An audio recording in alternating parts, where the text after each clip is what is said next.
Hello, this is Ms. Martinez, and in this video we are looking at exponential functions. The objectives that you as a student are looking to be able to carry out are to graph exponential functions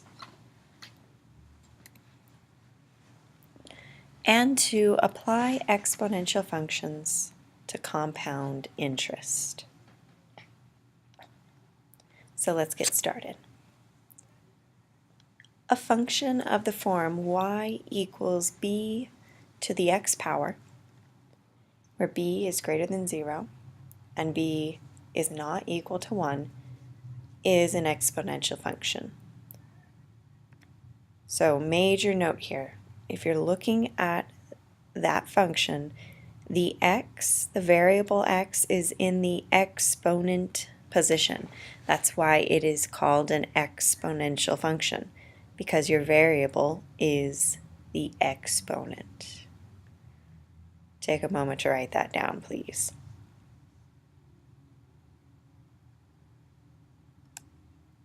All right, in this first example, you're looking at a graph of 4 different exponential functions. And it is our job to figure out which one's graph is with which equation. So which one is the purple, which one is green, which one is blue, and which one is red? Right now, I'd like for you to take out your calculator and try to graph each of these exponential functions individually, and you'll be able to then identify which one matches with each of these. So take a moment to pause this video and graph them on your own graphing calculator, and then we'll check together if you are correct.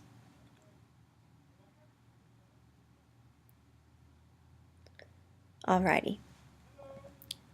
The purple graph is that third equation, y equals 1/2 to the x power.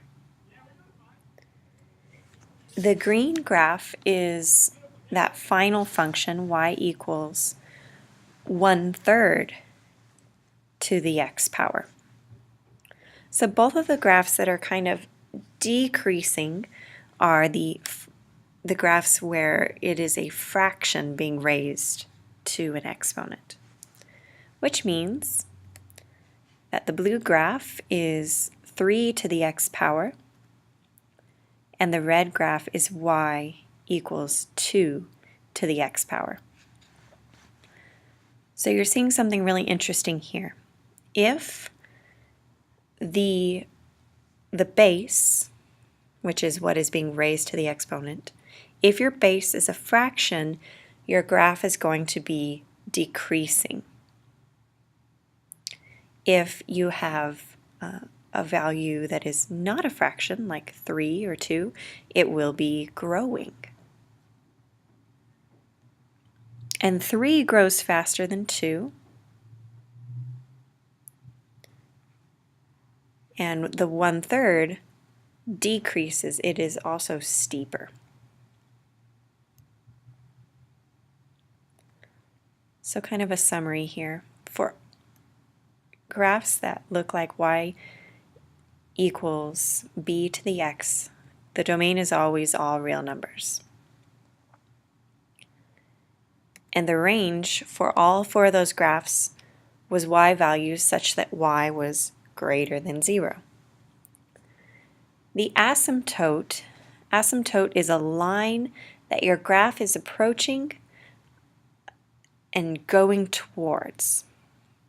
For all of those, the graph was going towards the line y equals 0 at one of those ends. One of the tails was going towards y equals 0, which another way to describe that is the x-axis. For all 4 of those graphs, the y-intercept was 0, 1. They were all going through the same point there. When b was greater than 1, the graph was increasing, and it was actually increasing by multiples of b.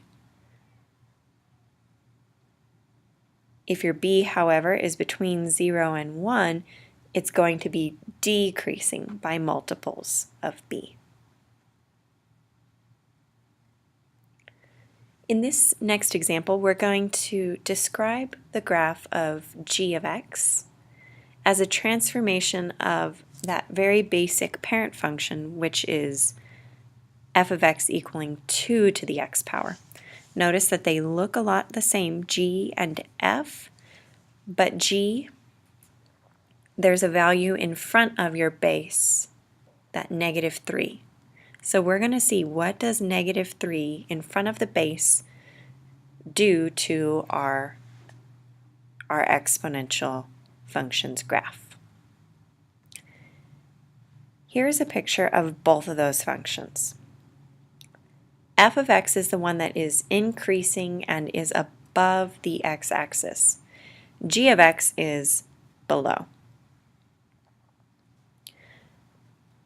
The domain for g of x is all real numbers. It is going to the right and left forever. But the range is somewhat different. It is y values less than 0. So that entire graph is below the x-axis. The y-intercept is a little bit different from what we saw in our previous examples. The y-intercept is at 0, negative 3. Negative 3. Where did that negative 3 come from? That was the value that was in front of your base. And the asymptote, again, is the x-axis. So how did it change? Some of it was the same. The basic shape is there, but there were some changes. The graph, quite obviously, was flipped across the x-axis. And then it seemed as though the y-intercept was also changed. It wasn't at 1 or even negative 1 because of the flipping, but it was at 0, negative 3. So let's summarize here what happens when you have an a times b to an x.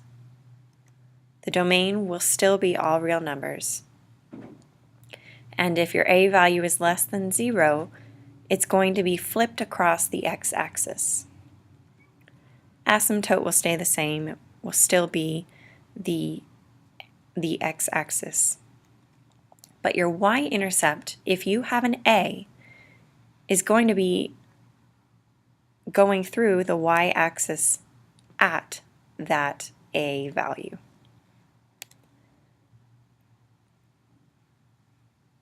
Again, if b is greater than 1, it's going to be an increasing graph. And if b is between 0 and 1, it will be decreasing by multiples of b.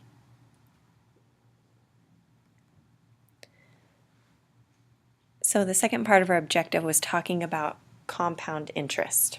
And this is the formula that represents compound interest.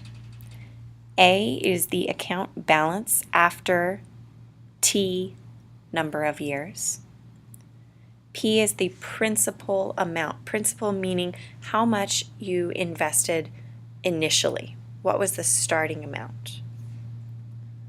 R is the interest rate, and you have to express it as a decimal. I'm going to say it again. You have to express the rate as a decimal. You have to express the rate as a decimal. Lastly, N is the number of times that the interest is compounded in a year. So let's work through an example and become a little more familiar with this formula. All right, it says Mr. O'Leary invests $10,000 in a CD earning 3% interest compounded daily. The first part, we're going to write an exponential function modeling the value of his investment. And then we're going to use the function to find the value of the account in 25 years when he retires.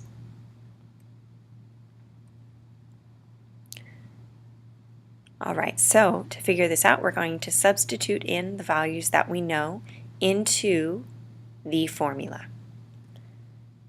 The principal amount was $10,000, and that goes into the P position. I have expressed the rate as a decimal. 3% is 0.03. And the number of times compounded, well, because it is daily, how many days are in a year? 365. A good little side note to make in your margin, it could be compounded monthly. If it would have said monthly, well, how many months are in a year? 12, so you'd write 12. If it was semi-annually, that would be twice a year, so the number of compoundings would only be 2. So you'll have to pay very close attention to what the compounding amount is. And then in the exponent, remember it is n times t, n being 365, and t is our independent variable. So now we're going to evaluate it when t is 25. So when you're looking at 25 years of this interest growing by 3% compounding daily. You'll want to first simplify inside of the parentheses. So in your calculator, first do inside parentheses. Then take that value and raise it to the product of 365 times 25. And very last of all, multiply it by 10,000. Pause the video right now and see what you get after you plug that in. The correct value is $21,169.35. If you did not find that value, try again, making sure that you first plugged in what was in parentheses, then take that value and raise it to the product of 365 times 25, and then last of all multiply it by the 10,000. And if you're stuck on that, we will practice plugging them into our calculators in class together.